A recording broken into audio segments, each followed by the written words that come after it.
Ladies and gentlemen, welcome back to the other side of the coin and welcome back to yet another live stream. I've got my bad boy Badra, Ishan Badra in the house. Ladies and gentlemen, it's going to be another cracking show. You just know it. When Ishan's in the building, it's electrifying. That's what's going to happen. It's good to hear others talk about the matter as well. So it's not going to be just me. Obviously, live chat, you're pumping. Keep the comments going. I can see Super Monty, who's really eager to give his opinion as well. I'm going to reach out to a couple of you guys sometime very, very soon. The people that on a regular basis talk with me, I'm going to reach out. We might do a show together. I'm not sure whether it's going to be on a regular basis, but at least getting more voices across, I think it'll be very, very prudent. Big up Valen, good to see you as well. Big up to James Atwood, Nehemia, Richard, and everyone that's joined in already. Big up to each and every one of you guys. Ishan, let's get cracking on, brother.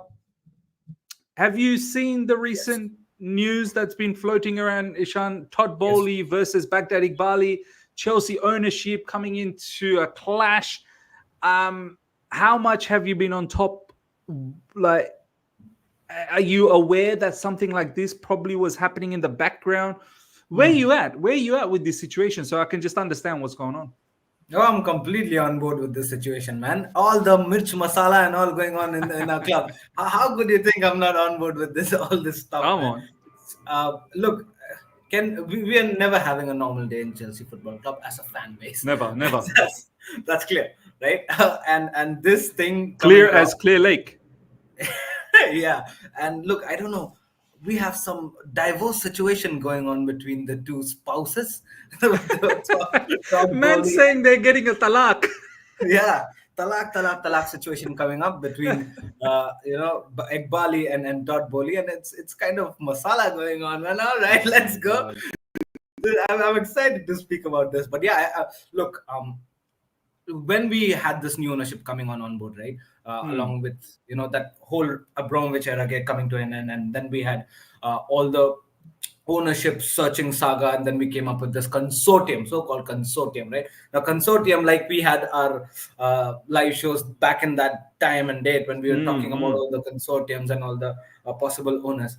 We knew the fact that consortiums are going to be a club of multiple owners buying shares, and they form a certain group, and then probably they go on and buy the club. And that's exactly what happened. In this consortium, we have clearly capital with 60% plus of ownership. Yeah, I think nearly 62%. Yeah, 61 or 62 maybe. Yeah. Right. So Todd Boehly has 13% shares. Yeah. And apart from that, it's all other small shareholders. Bits and pieces. Yeah, there's 5%, 2%. Yeah, bits and pieces. Now, these guys as whole came up and said that, all right, listen, I mean, I'm talking about the beginning of this ownership, right? Yeah. They came up and said that, all right, listen, Todd Boehly guy is going to be our face of this whole consortium, and he's going to control things his way. He'll be chairman. He'll be chairman. He's the chairman. Yeah. He'll be the chairman. He'll have a say on the final things and all. And things started rolling out. We had some good ups and downs, good signings, good performances, this, that, and the other. And slowly and steadily, Mr. Baghdad Eghbali came into the scene and said that, all right, Mr. Boehly, it's time to split decisions, and you're not going to make any decisions without my consent. And then that's where all the decision and all came up. I know change of board members also came up. Everybody was sacked. There was new board members coming up. Todd Boehly himself, with his designation, was changed, maybe from CEO to board of director, sporting director. And then Egbhali coming in to decide all the transfers. We went from signing big good players like Koulibaly, I mean experienced players, right? Koulibaly, Wesley Fofana, and all of these guys, Kukurea, Raheem Sterling, Aubameyang. Who are maybe probably Todd Boehly's ideas. Now Egbhali came in and said, all right, this is not how we're going to run things. We're going to buy new players.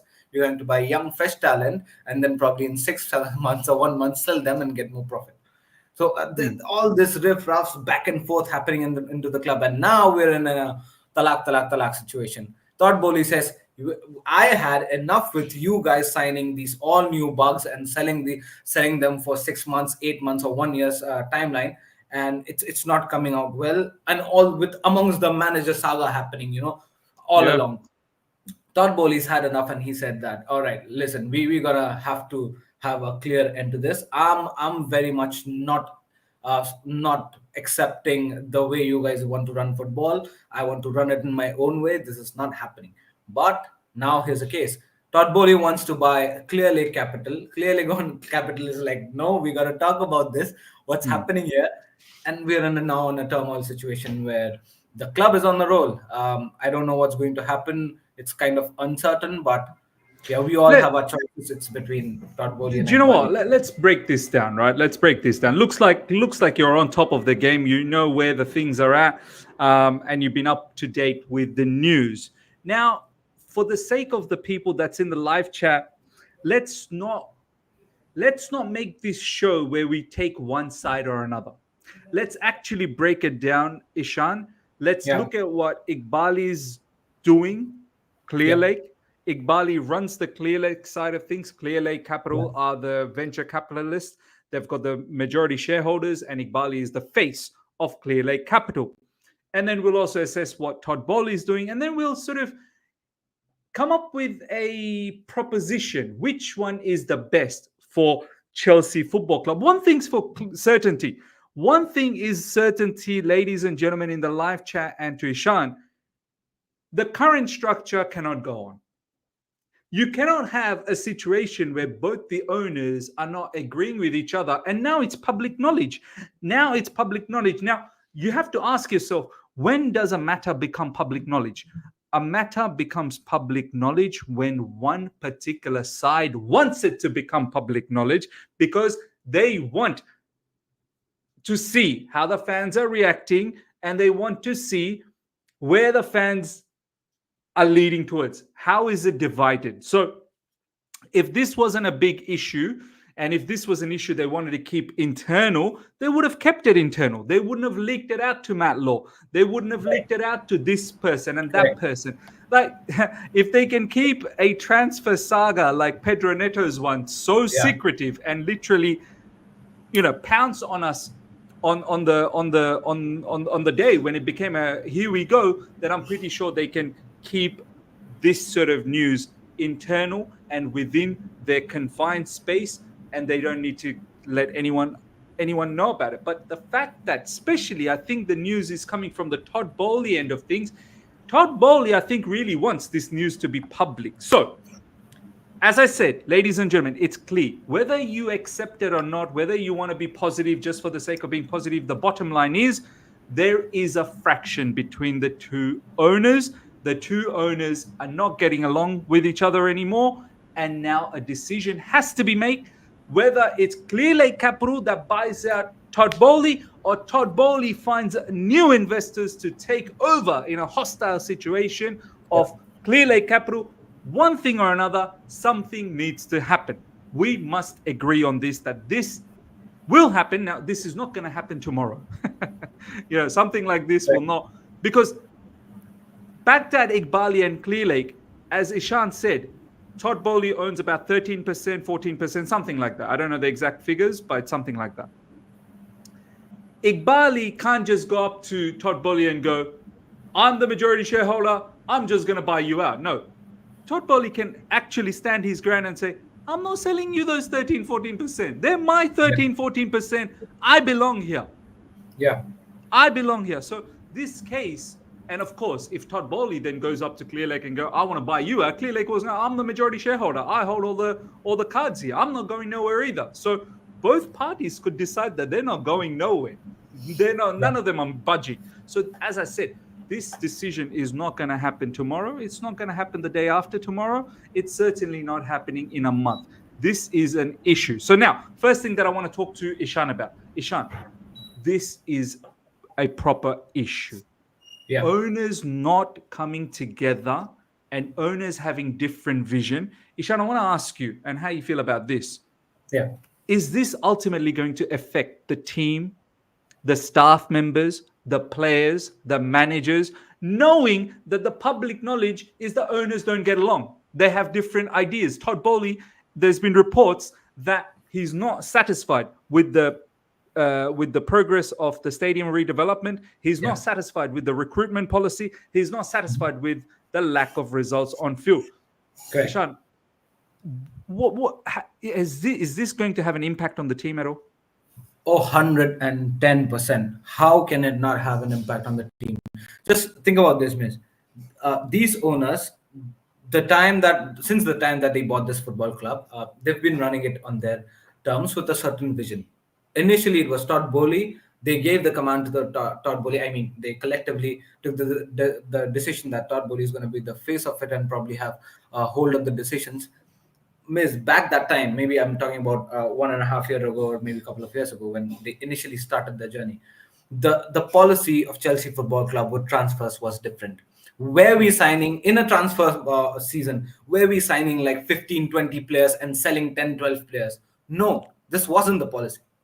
This wasn't the Bro, policy. have you seen this summer how many players we brought in and how many we let I don't go? know, maybe 150, 160, I don't know. I lost It's a count. lot, bro. I think we brought in about 10, 11 and we sold or loaned about 10, 11 as well. And apparently this is how it's going to be every window from now on. Exactly. I mean, so you can clearly see the transition there, the change in policy with our transfer market, and this surely affects the level of players that we bring in and also let out.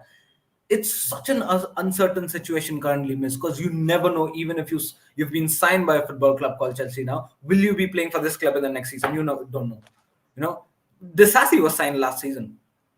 I don't know. And he's a question mark. Buddy Shield is a question mark. Next season, Estevan Willian and Kendrick Paez is going to join as well. Like we already have a lot of players. Will they join? You don't know. Will they join? Will they join? And who's going to leave when they come in? It's such an uncertain situation, miss, because even you as a player, just think about this. How this not affect players? Because even when you're joining, you're not sure whether you're going to play for this club for next summer or probably next summer. It's such an uncertain situation, not just for the players but also for the managers.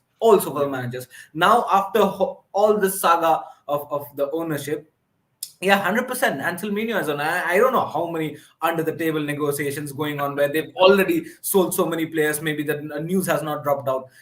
Hundreds of things going on. But the thing is that everything is uncertain currently. You cannot have. We've signed Jadon Sancho. Are you sure that he's going to stay next season? Are you sure he's going to stay next season? You don't know. You don't know. Do you think we're going to stay with Mudryk?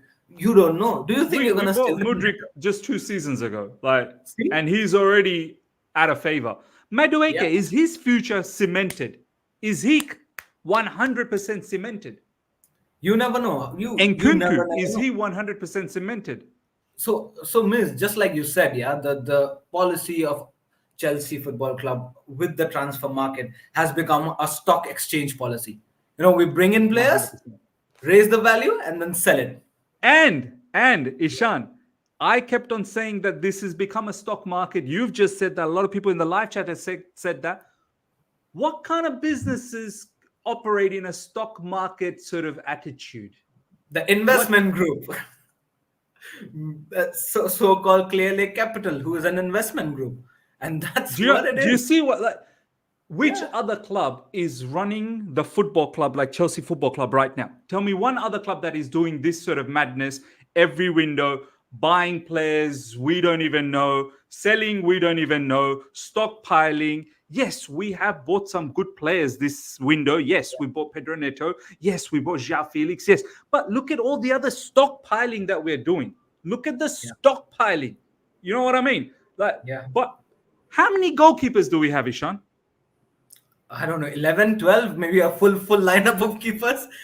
I don't know, 9, I think so the last time I heard. How many defenders do we have? And yet, you know what the sad thing is? We still don't have a quality goalkeeper and we still don't have a really world-class defender as well. So this stock market attitude is run by an investment group who looks at players not as human beings. They look at players as a commodity. I want to ask you this now, Ishan. When the club starts, and we saw it, bro. We saw it this window. Look how ruthless we were with Chalobah. Look how ruthless we have been with Conor Gallagher. Some of us might have accepted all of these players need to go, this, that, the other. But I'm saying, look at the way the club is acting. Raheem Sterling, I don't think was in the plans to leave. We got in João Felix, who wasn't in the plans to buy either. João Felix was not in the plans to buy. It was Samuel Omar Dion that was in the plans to buy because that fell over. João Felix happened. João Felix happened. Then Sterling had to go. What I'm trying to say is, Ishan. And even Gallagher's situation also was never explained. Well, look, I thought that Gallagher with Maresca in probably was a misfit, but a lot of people said no, Gallagher would have been a good fit. But yeah, of course, he was banished from the first team. He wasn't allowed to join. Don't you think him being a direct profit was pushed more to get out of the club rather than at least try and stay and try 100%. Ian Martin, pure profit as well.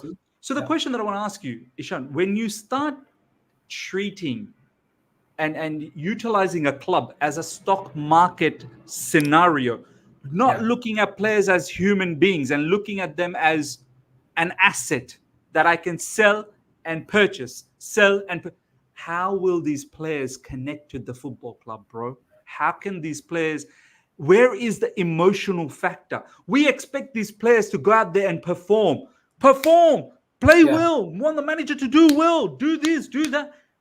Bro, these guys are human beings, man. Exactly. And they have lost all emotional touch to the football club. Yeah. Do you think this stock market attitude has a negative impact on players? Oh, 100%. Where's the connection? Where's the emotional connection? Just like you said. And it's not just about that, but also the uncertainty in your future, you know. Guys like Sterling are forced to leave. You know, guys like Conor Gallagher had to leave because of being set as a profit. So just imagine, even for a case, I know it's going to be a bizarre thought, but just think about it. Guys like Conor Gallagher, they have their value very high right now. Even if Conor Gallagher performs Cole Palmer, if Cole Palmer performs the whole season at his level best again, he has his stocks more higher than what it is currently, right? What gives you the guarantee that he's not going to be sold to Real Madrid by our owners next season?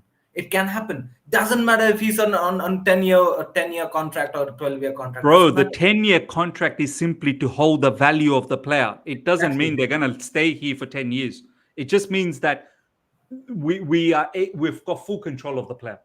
Exactly. So just imagine, man, even if I'm a new player coming in, let's say maybe probably a Jadon Sancho or a Pedro Neto, they come here into this football club and they're seeing guys like Sterling get kicked out like this without much getting much attention to it or without good. Some of these players were apparently very close to Sterling. They were. Yeah, exactly, right. And these guys are, guys like Sterling with his stature and experience in the profession, getting treated like that. What is the certainty that they are safe with the position? There's no certainty. Next summer, I'm pretty sure current players will be treated like that. No, 100%. Because 100%. They have to keep letting these. The more you bring in, Ishan, we're not stupid. Next year, when Kendry Paez and Estevao Willian and Anselmino, all of these brothers, all of these kids, they come into the team, somehow will have to make way. Of course. It's only natural. Yeah, you can't keep adding more people. People 100%. Will need to leave. So 100%. Next summer, it will be new batch of players that are going to be forced out of the football club. So, look, this is a definite issue. I want to ask you, before I go deeper into this situation, Valan, thank you so much for the super chat. Both sides have pros and cons, but if the fans want Boehly to stay, they need to sign Eghbali and Clearlake out. Matchgoing fans will only sing Gallagher. Sing Gallagher? Fair enough. Look, I want to ask you, Ishan. Yeah. Let's analyze Todd Boehly and Eghbali. Yeah. Todd Boehly came in. This is how I look at things, right? I don't personally think he wanted to get rid of Thomas Tuchel. I think he wanted to keep Thomas Tuchel. Eghbali is the one that really didn't get along with Thomas Tuchel because he wanted up-to-date updates every single minute, second, WhatsApp. He was not talking to him, replying to his WhatsApp messages, this, that, the other. It's been reported by The Athletic that Todd Boehly was trying his best to keep the relationship going between him and Egbhali, but it didn't happen. And then Thomas Tuchel got sacked, and we brought in a whole heap of players that was for Thomas Tuchel, but he already left. Yeah. And then all of those players became deemed to be not required. Graham Potter obviously had different plans. So that season gone. And then now we're seeing reports that Eghbali has blamed in front of all the board members, blamed Todd Boehly that, brother, you screwed us up in the first season. No more you running the show. I am now going to run the show. So we saw what happened in the first season. And then second season, we have to assume that Eghbali is the one that hired Poch, right? After 2-3 months of strenuous interview process, they hired Poch. Now, we also have to understand Eghbali is the one that's put in Winston Lee and Lawrence Stewart, because that whole structure change of Todd Boehly moving aside, sporting directors coming in, 2 sporting directors. I don't know why we need 2 when generally most clubs operate with 1, but 2 came in and both of them are mediocre as well, I have to admit. Both of them are not like top level, Imanalo type of level of sporting directors. These are Mickey Mouse sporting directors, if I'm being absolutely honest about it. They've come in. Eghbali has taken them, brought in Poch. Poch didn't work out. Poch got sacked as well. Yeah. And apparently it was Todd Boehly, and I kind of believe this. Todd Boehly is the one that wanted to keep Poch at the end, even though Todd Boehly probably wasn't the guy who wanted to bring in Poch, because it was really Eghbali and the sporting directors pushing for that. But Todd Boehly wanted to keep Poch because wanted some stability, because you can't just keep changing and chopping. However, Eghbali thought, nah, you know what? This guy's not right. We need to bring in someone else. No problems. Now, I'm not saying that Eghbali's approach is wrong. When you've made a mistake, you should be able to rectify that mistake immediately. So from that perspective, maybe he's right. I want to ask you, looking at both the owners and how they operate, and think logically, which ownership you feel more comfortable with, knowing that if it is Todd Boehly buying over Baghdad Eghbali, there may be even more changes. So are we ready for that? Or are we okay right now that, okay, we've got a little bit of balance. Let's see where Eghbali takes us. Or do we change everything again? I want to ask you that. Go on, bro. No, that's such an interesting question to answer at this point of time, because, we're in a ledge. The club's ownership is on a ledge where now we have come to a state where it's going to be either of the two. Either it's going to be Eghbali or either it's going to be Boehly, because maybe things have completely fallen down from their sides, and that's why it's on the news and everywhere in the media. So I'll come to the point where whom I choose and what's looking it like from a realistic situation currently. But let's go back to since when these guys started taking over. I think so. The point of view that these two, for this matter, Todd Boehly and Baghdad Eghbali likes to run the show. I think so. Todd Boehly is already owning a sporting club in a sports club in USA, and he knows how to run a sports club, right? I think so. In baseball, he's owning it, or maybe I don't know. Yeah, American baseball. I think baseball and basketball, but baseball being the bigger club he's owning it, but he's the sole owner of that. Of that club, right? And he has the expertise on how to run a sports I don't know team. about sole owner, but he's one of the bigger. Maybe the majority shareholder for that matter, right? Now, I don't think so. Clear Lake Capital has that expertise, right? Now, I don't think they have any sporting background. No. Yeah, exactly. So maybe not the sporting background. Now, these both guys have come together, and both of their views on the club and probably the approach to run a football club is completely different.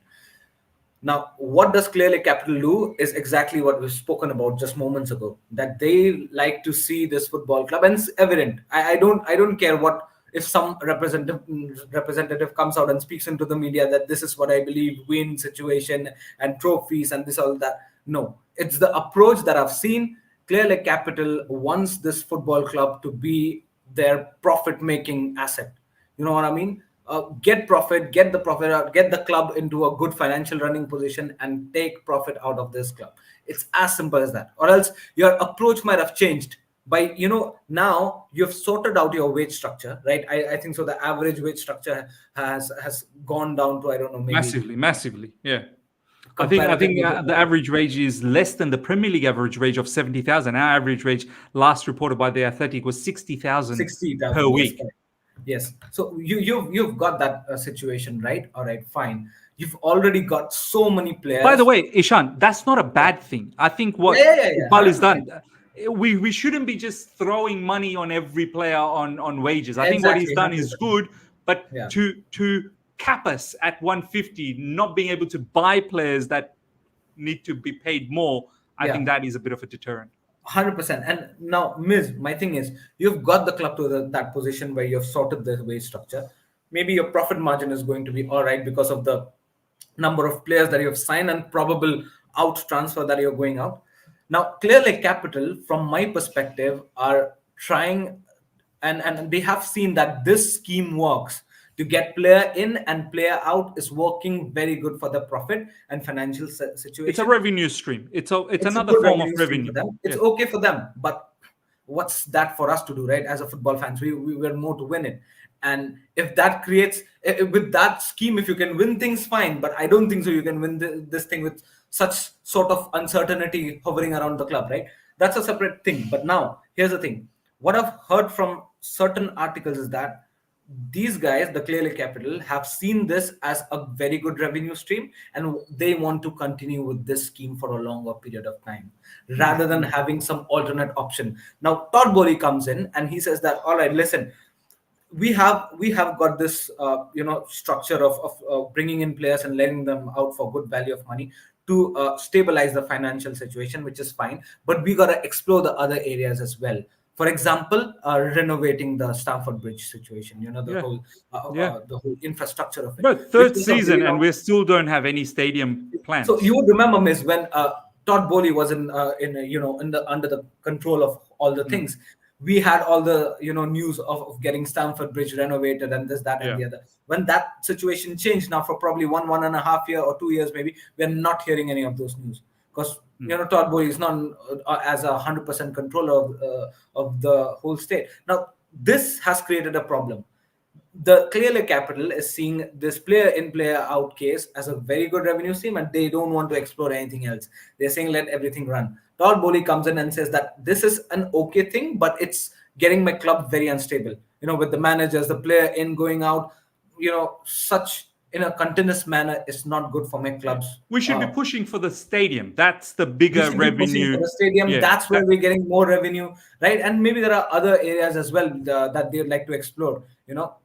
But Clearly Capital is clearly not on board with that area, and that's one of the I biggest wouldn't reasons say that. they're not on board. They're just not put focus on it. Like they've not been Yeah, focusing on it. I think correct. they So do want to do the stadium as well, but they haven't been it's not that investing priority. time on it. Yeah, Yeah, yeah. it's not that priority. So again, all these are all the reasons, but if you see the vision, if you see the approach of running these two entities, the way they want to run the club, I think so Todd Boehly has a better balanced approach comparatively to the Clearly Capital, where these guys are more regressive into the asset and financial and profits and Do you all those think stuff. Clear Lake Capital are there to win trophies, Ishan? That's the question that I want to. Do you think their heart? Because Clear Lake Capital, don't forget, Ishan, it's Baghdad Eghbali who's the face, but Jose Feliciano, his name gets thrown around as well. He's one of Yeah, the key members of Clear Lake Capital. He was interviewed not that long ago, maybe 12 months ago, maybe 2 years ago, something like that. yeah, And he said winning is not that important. It's bigger to make it a better business. see, Chelsea that's needs the to be a thing. better business. He's been quoted to say that. This is what Yeah. I want to ask you, and to the live chat as well. Do you feel Clear Lake Capital's intentions are there to win quick, or are their intentions financially driven? I'm not saying you can't have financial driven ambitions. Yeah. Obviously, your owners, you key money talks, you want to make money, no problems. But sporting clubs such as Chelsea Football Club. Now, I'm not talking about Brighton. If you want to buy Brighton and you want to make money out of Brighton, I think Brighton's happy with that because Brighton fans are not. They're not ambitious. I'm not saying they're not ambitious, but they're not aspiring for trophies season in, season out. Whereas Chelsea fans aspire for trophies season in, season out. Ishan, do you think Clear Lake Capital, they actually want to win trophies? And to the live chat as well. No, look, Miss, my perception on them is very clear. They're looking this as a business, and nothing much more than that. I mean, their intentions has always been business, profit, revenue, and all those stuff. they've done a very good job in making the financial situation right of the club, at least get it on the right tracks. But we're a football club. We're not an investing company. You know what I mean? We are not a MNC. You know, it's not the company that I walk in day out from Monday to Friday. You know, It's a we are football club, man. This is not a venture capitalist. it's a football club. For God's sake, we need trophies. You know, we need uh, again, man. I mean, look, Todd Boehly. We've heard a lot of interviews with Todd Boehly, and the way he wants to run the club and his vision to run the club in the future.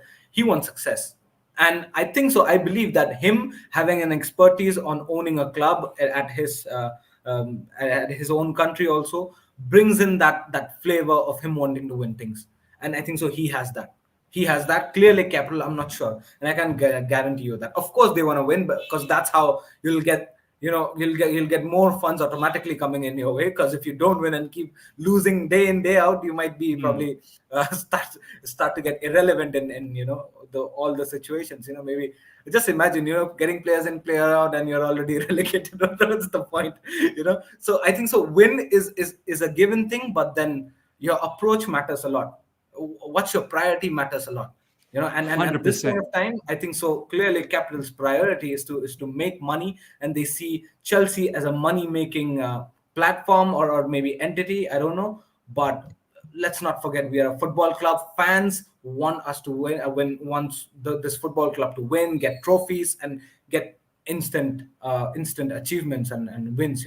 And look, what are you going to tell your kids when they're grown up? Oh, my club just got down the wage ratio from 300K to 60K. Now look at our accounts. Our accounts are looking great. We won the accounting title. Now, but look, we're going to come back to this. Give me 1 second now. Let me just go through a couple of super chats and some comments as well. The Super Monty, thank you so much for the super chat. Todd was fighting with Tuchel for Ronaldo. Look, I feel like, yes, I'm not denying this, Super Monty. I'm not denying this, but to just look at this and think that Todd is the one that got rid of Thomas Tuchel is, I think, very narrow-minded thinking. This happens with almost every manager. A manager might be given a particular player that the owners want, and the manager might not want that. That's not the reason why a manager leaves. You have to understand the bigger reason. I think the biggest reason was that Thomas Tuchel was questioned and pestered on a regular basis to give updates about the squad, about the team, about everything by Eghbali, which was not allowing Thomas Tuchel to do his day-to-day job. It's not the Ronaldo case that drove Thomas Tuchel away. As I said, players being thrown at a manager can happen, and managers not wanting it. Poch, do you think our owners endorsed him to do what he did with some of the players? Now, okay, sure, maybe that might have culminated for him to leave, but there were other non-sporting issues as well. It's not just about the players and whatnot. There were other instances as well. Similarly with Maresca, all the signings that we've made, do you think all of these are Maresca? Yeah, that's João Felix, for example. I don't even think this guy was in our plans. As I keep repeating, I love João Felix, but no one can absolutely tell me that he was in our plans. So this is not the reason. It's not because of one player, this player, that player. It's about the broader situation. Yeah. Okay. Now, I'm not saying, look, I may be coming out and saying that I think Todd Boehly might be the right guy to take us, because I feel like he's more in tune towards how to run a sporting club as opposed to not running it as a business. I'm not saying shy away from the business completely. I think the business side of the football is very, very important. But I feel Todd Boehly will have a better balance. He will try and integrate academy players in, and not going to just look at the academy as some sort of a money-making generating mechanism. He will bring in some gems, but mixed in with some quality top-class footballers as well, which is required to compete at the highest level. So, whereas I feel like Egbhali is very extreme. Like, you look at our squad, and I'm going to get to another one of Super Monty's comments very, very soon. But before we do that, Valan, thank you so much for the super chat. Do you genuinely think that? Do you genuinely think Clear Lake leaves? Hell no. Why not? Why not? Just because they have 62%, it's not like they're emotionally attached with Chelsea Football Club. They're not in love with Chelsea. Eghbali and Jose Feliciano, they're not in love with Chelsea Football Club. They look at this as a business. You throw them the right amount of money at a businessman, I'm telling you, if there is a deal, they will take the deal because they are a businessman. Right now, they're saying, we hold 62%. We're not going to do anything about it. Show them the briefcase. Brother, 2.5 billion or 3 billion. Katle, up katle, yaar. You know? And they will. They will. Because if the money is right, they will take it. They have no emotional ties with the football club. Roman, however, probably wouldn't have accepted the money. Roman would have said, no, I love the football club. So you can throw as much money as you want. I'm emotionally attached to this football club. Yeah. Money can't buy this. Roman only left because of the shenanigans that took place in the UK, the political situation, right?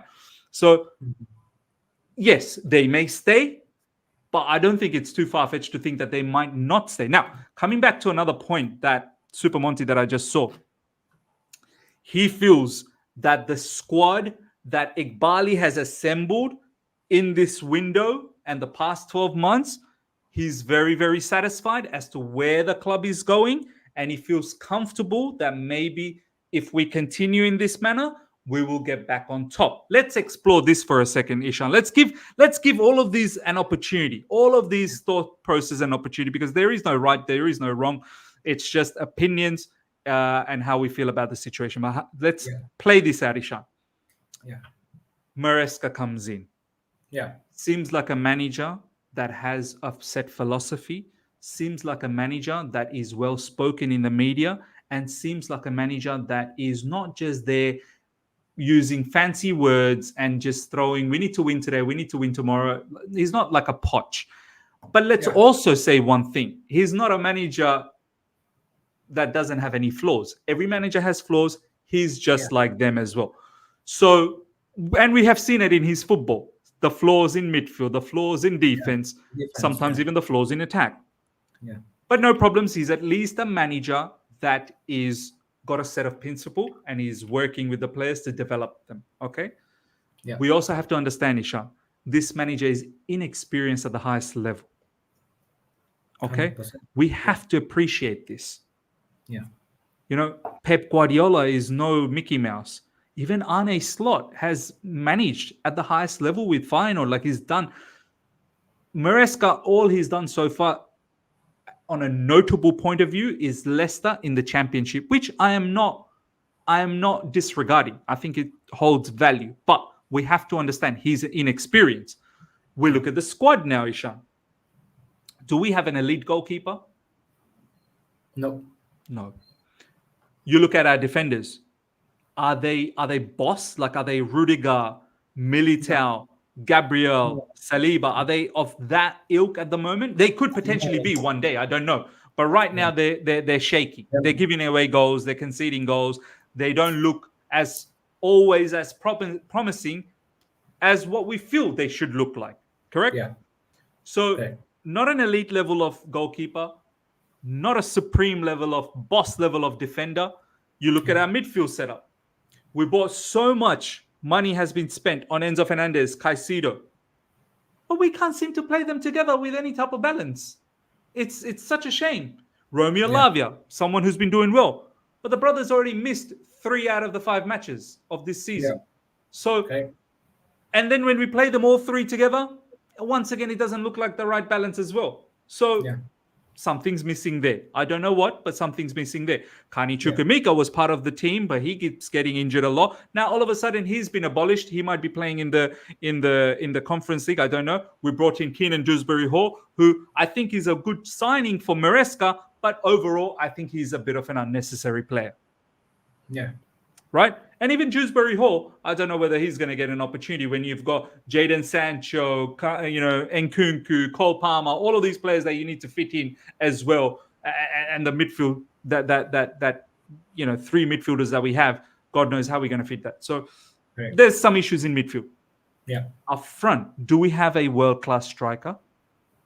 No. No. So No. this team that we have assembled, yes, it's got talented players. Yes, I'm not denying that.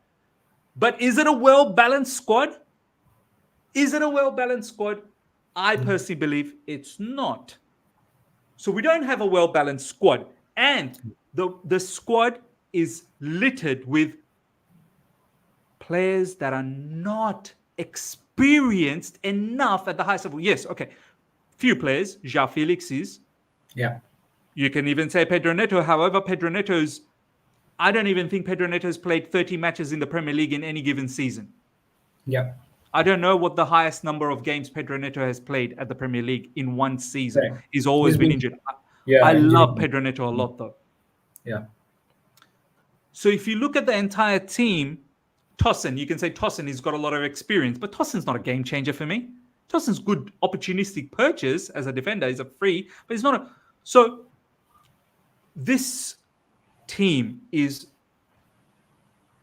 Yes, it is inexperienced. It is imbalanced. And it has an inexperienced manager. Do you think, Ishan, what Eghbali has done, it allows us to compete at the highest level? It's always going to be difficult, Miss, and it's more like a gamble, I feel, because in such certain situation where there's so much change within months, not just from player level but also from managerial level, it becomes a gambling game where you win if win comes to you or not, and in most of the cases it won't, because you need to win something big, to win a league, or just forget about winning. No, even forget about compete. winning. Compete. Yeah, forget about winning. Even compete, not even compete for winning, but compete top four as of now. Yeah? It needs a certain mindset, certain equivalent mindset of manager and players gel together under the ecosystem of a good ownership to get things forward and achieve that thing. Now we're in such a turmoil where everything is uncertain. You cannot have that confidence. There is no experienced players who've done this thing for their... Pedro Neto played for Wolves.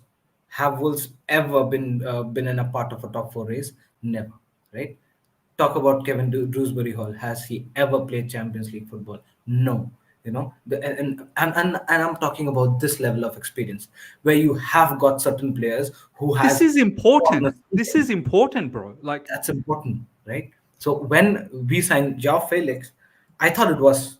We had this stream when we were about to sign João Felix, and I said that this thing might happen. I think so. It's not very important. Eventually, might get it, but it doesn't make sense because I don't know what we're doing. But I mean, players like these would bring in some kind of expertise, some kind of winning mentality.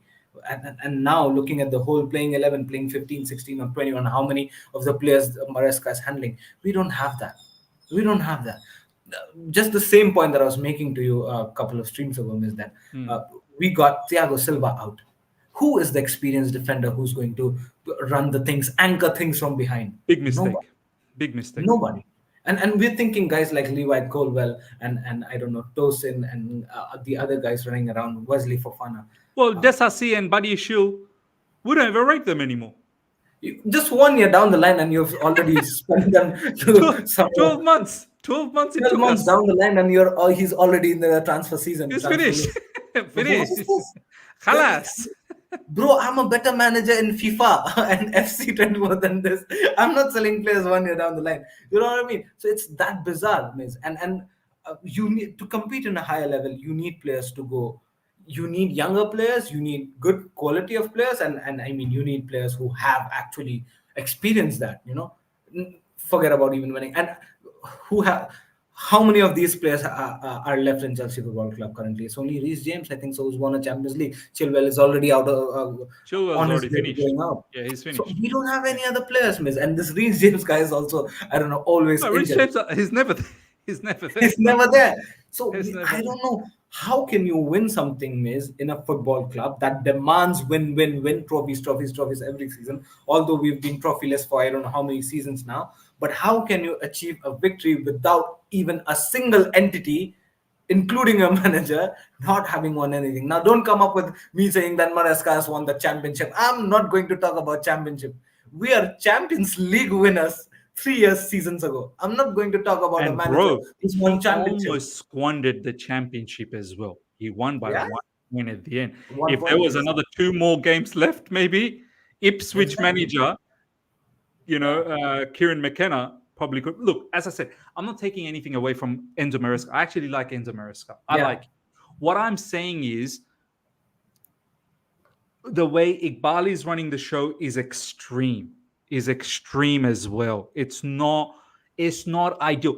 What Eghbali is doing is you're hoping that the manager really develops every single player, that the Yeah. manager really turns the entire squad into a ruthless weapon. But this is not going to happen in 1 season. It may not even happen in 2 seasons. And you know what the problem is? A lot of people will say, yeah, but eventually Arteta got his way. Arteta's Arsenal didn't chop and change players 11 in, 11 out every window. That's the Every window. problem. Now, I can Exactly. understand if Egbali comes out publicly and says, "Do you know what? This was the last window that we're going to do a madness like this. Next window, we'll just focus on maybe a goalkeeper or a striker, and that's it. And we'll let Yeah. go a few players. We'll find some gems maybe if we can, and then see if we can loan them up to Strasbourg or that's it." In order for Maresca to develop this team, you have to allow for stability. You can't be, oh, there's another Jadon Sancho that's up for grabs for 25 million. Let's go and get it.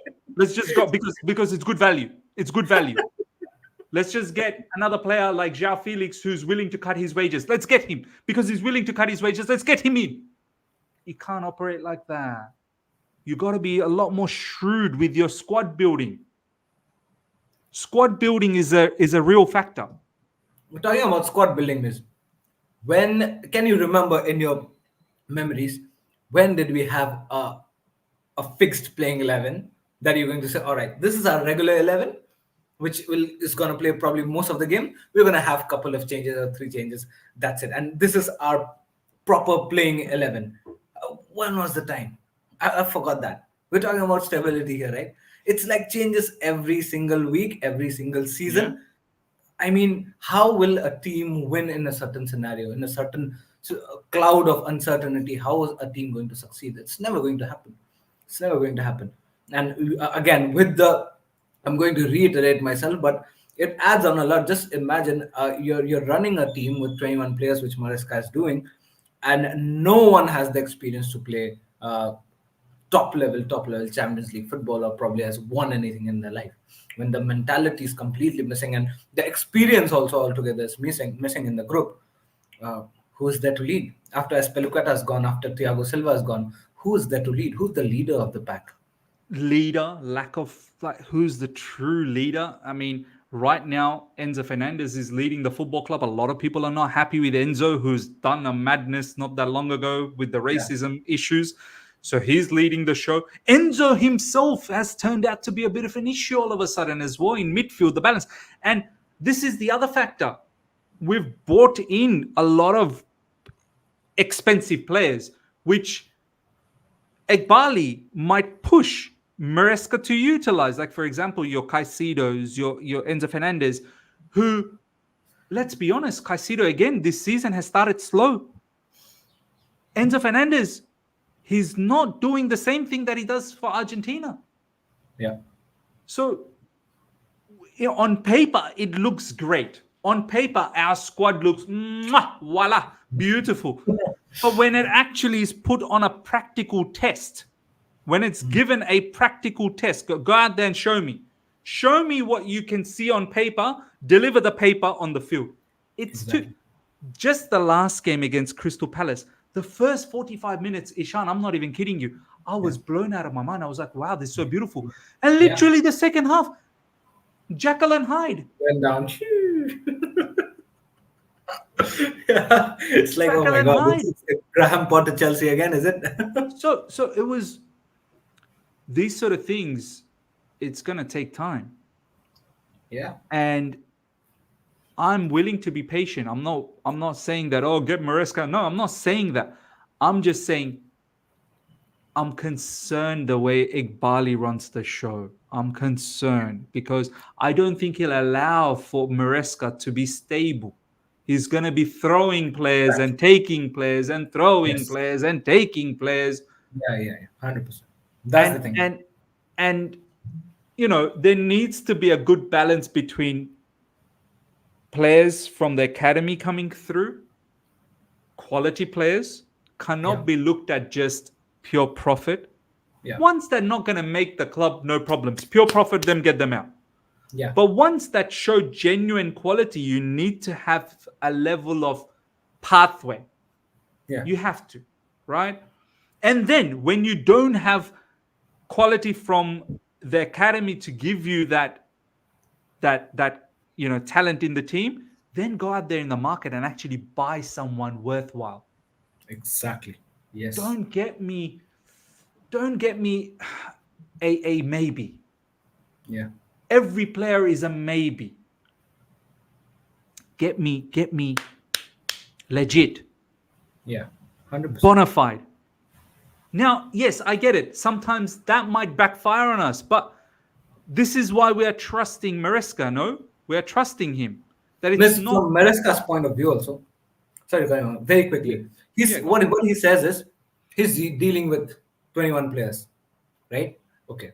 So you're a manager who just, congratulations, you won the championship, and now you've come to a football club which demands you to qualify for the Champions League next year. Okay. The demand is all the way too high, but then as of now, as per the situation demand, you're bound to qualify for the Champions League. All right. Now you have, I don't know, 40, 50, 60 players in total, out of which you've come out publicly and said that you're going to deal with 21 players. Just think from Maresca's point of view. I want you to be Maresca for a moment. Hmm.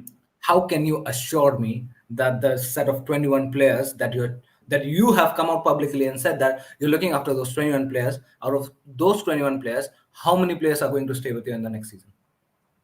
How many players? Do you have any certainty over that? No. So if you don't have any certainty of the, okay, another question.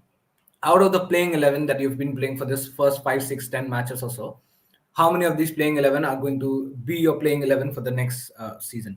Have you cemented, or is it a guarantee for you? I know it's all a trial and error in terms of managerialship, and if things work out, how does it work out, and all the injuries level coming up. But I'm not talking from Maresca's point of view. This is not a topic on Maresca. It's all from upstairs. Hmm. Are you going to assure me that whoever, if Egbali and then Clear Lake Capital, takes over the company completely, how are you going to assure me that the 21 set of players that it's under you are going to stay the same next season for you to work out among those, and for There's you no to have a guarantee. stability? There's There's no no guarantee. guarantee. So for you as a manager, if you don't have a control over those players that you want to work out with because of the powers from upstairs, how are you going to bring stability and You can't. assurity to the You players? can't. You can't. You can't. Then how are we expecting him to deliver something, which he has no control of? Every manager, Ishan, will have a say that I need this player to stay. I need that player to stay. No problems. You can get rid of that player. Poch did the same thing. I think Poch at the end of the season probably demanded some of Yeah. his players need to stay, like Chalaba, maybe obviously Gallagher, and there was misunderstanding. Yeah. Maresca similarly will have at the end of the season. There are certain players he works well with, and that he probably wouldn't want them to be gone, Yeah. but they may be forced out of the football club. Exactly. That's where the talk of ownership comes, right? Because it's not no more about the manager; it's about the ownership. What Correct. approach they want to drive this whole thing? Correct. And that, which approach do we want? Do we want the Egbali approach or do we want the Boehly approach? Yeah. That is, I guess, the debate, and that is the conversation. And I feel Egbali's approach is, it's too extreme. It's It's too too extreme, extreme. Yes, Bowley's approach may not be all gun-ho either. I think he might be too pro-manager. And then when the manager doesn't well, then you're stuck with a bunch of players that are only good for the manager. And then the next manager comes in. And so there needs to be a middle ground. The only thing that I feel comfortable with Boehly is I feel like this guy genuinely wants to win. Yeah. This guy wanted Chelsea Football Club back in 2019. Yep. Todd Boehly wanted Chelsea Football Club back in 2019. Yeah. I think this guy actually has some love for the club, some level of love.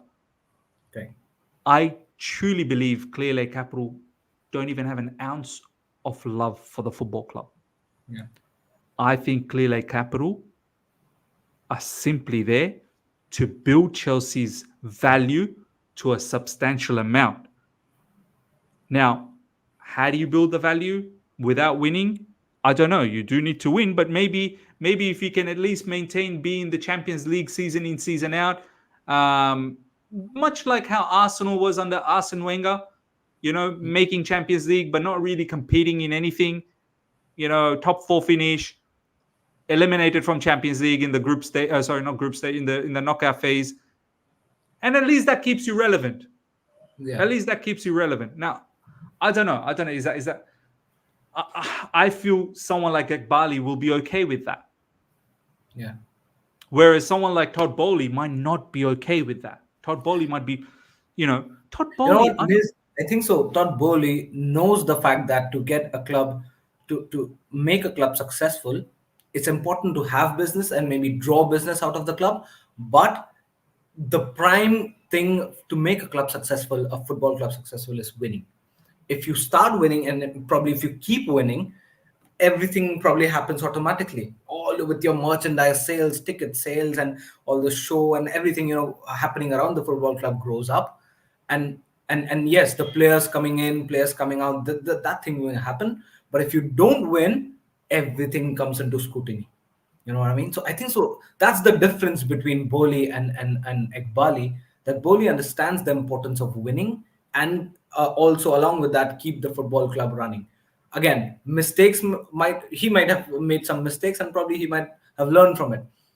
Clearly, Capital, the approach is again winning. I don't know if it's the prime priority. It's like, let's get the company's financials okay. Let's get money out of the club. The more money, cash in, cash outflow happens, the better situation the clubs are. Eventually, we'll buy more players, and then let's sell more players, even more players than that, and let's see where things goes. So maybe the priority of winning with Todd Boehly is a bit much under, in the numbers, higher numbers than probably what I think so. I mean, look, even looking at this coming from Super Monty. By the way, Super Monty, big up to you, man. You're creating a really good debate here, and we're gonna have a show. Don't worry, I'm gonna bring in a few of you guys soon, and we're gonna record something. I think more voices, the better. But I once again disagree with this comment. Don't need love or emotion. Just need a good team and a good coach to steer the ship. What you're asking for is a robot. I'm sorry, brother. A good team and a good coach can only operate in an environment that has good emotional connection with the fans and good love from the entire structure.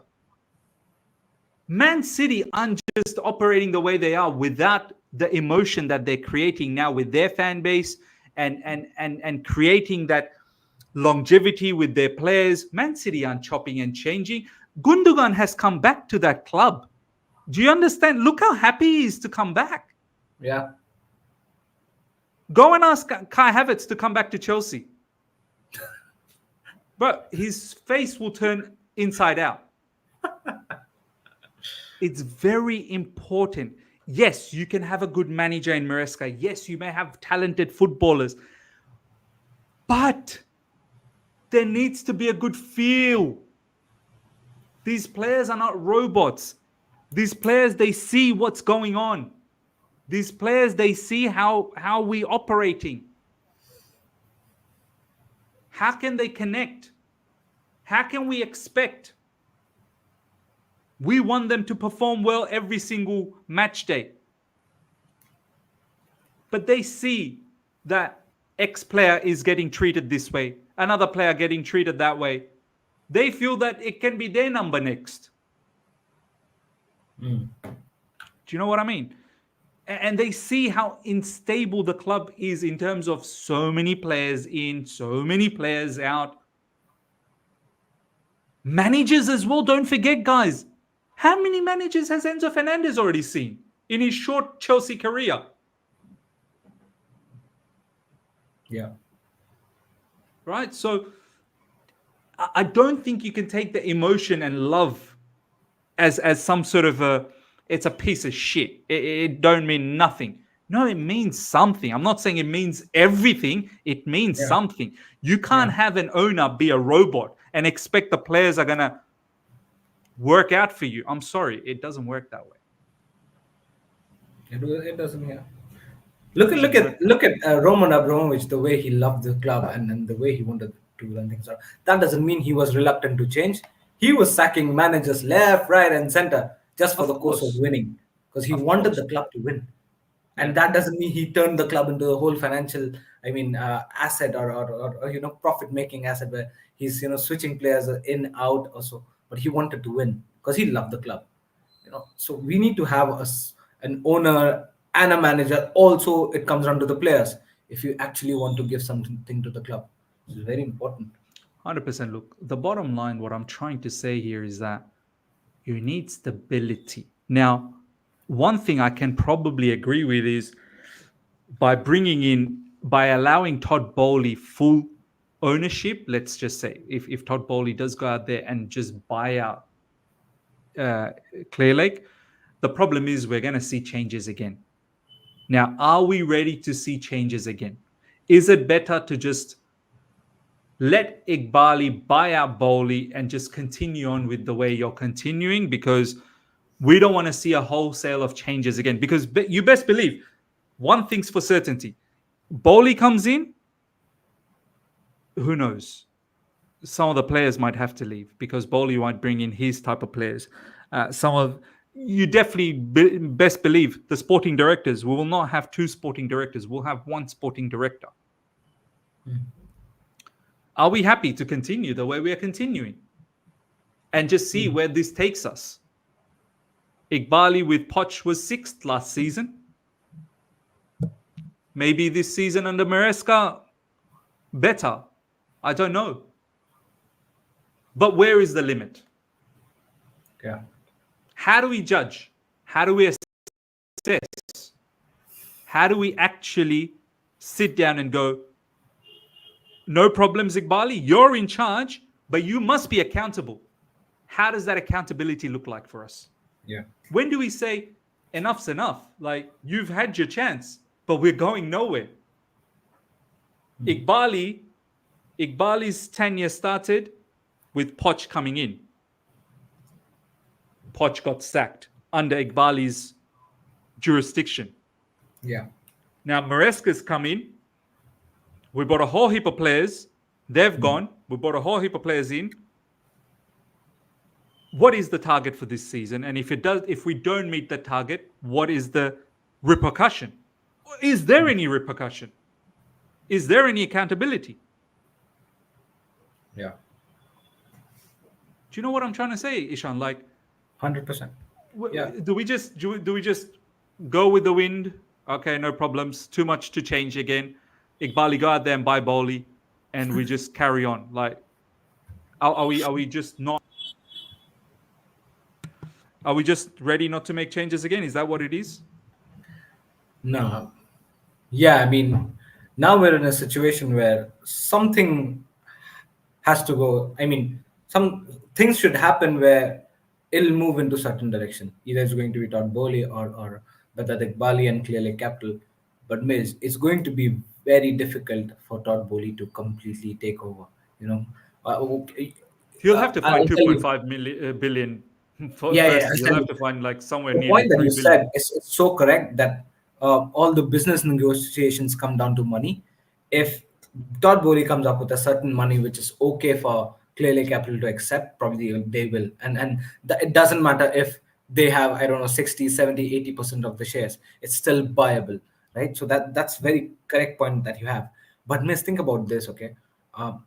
If clearly Capital has found out that probably this 2-3 years of the journey that they had, this football club, them owning a football club and turning this football club into a good financial scheme or money gaining scheme, they might not choose to sell this and go away. Let this go easily to Todd Boehly. You know what? And the more they carry this legacy of the profit as making Chelsea Football Club a profit making asset, it's going to be very difficult for Todd Boehly to come up and say, "All right, listen, I wanna all of it. I want to buy all of it," because maybe clearly capital won't let this go up very easily that we are thinking of. So that's one area that I believe that maybe it's going to be difficult, but yeah, again, if he stands firm, uh, there might also be a situation that in all these negotiations, clearly capital comes up and says that, all right, listen, Mr. Boehly, you take this amount, which will be a huge, and you get out of the scenario. Let me be the anchor of the ship completely. This also might be the case. You never know. You never know. So it all comes down to Todd Boehly and him wanting to keep this so bad and being a stubborn kind of a ownership. Let's see how deep this goes. But one thing is of sure, is after this breakout, after this civil war declaration, it has to go to one way. I don't, Oh and yeah, like you said early on, it's yeah. not going to be a 1 week thing or a 1 month thing. It might go probably for years or a couple of years or so down the line. But I don't know about years, but I definitely it will probably might not get resolved in the next 2-3 months. It might not even get resolved up until December. Um, but it has to be. Someone needs to move on, or else exactly, this is an issue. This is an issue for Chelsea Football Club. it So has broken out, and it's more like you've found a partner cheating, and it is gone, right? And there has to be a date where you come out and say, all right, gone. So absolutely, yeah. absolutely. Nah, man. Look, it's been a fantastic conversation. Live chat, like always, it's been brilliant. As I said, I don't think there is any right, there is any wrong. There's just perspectives, and we shall see what perspective uh, comes up trumps. And yeah, look, I think the way it is looking is that most likely Eghbali is the one who's probably going to take over Boehly. But are you lot confident with Eghbali as well, moving this club forward? And that is the big question. Where are we going? So let's see what happens, ladies and gentlemen. Before you wrap it up, Cyber Terra in the live chat says if Boehly leaves, will become a daycare center. Look, I mean, one of the remits of the football club right now is buying and selling players. Like that is one of the remit. That it is a stock market. So we're not going to be going away from that at all. Let's see what happens. Ladies and gentlemen, hope you guys have enjoyed this. Smash the like button. If you're here for the first time, subscribe, hit the bell notification to stay in touch with all my content. Ishan, thank you so much for joining. We shall see you guys very, very soon again. As I said, I'll reach out to a few of you guys very soon, and we'll create a nice little show, which I'll publish then down the track. So do look out for that if I do reach out to you guys. And until then, everyone, take care. See ya. Goodbye.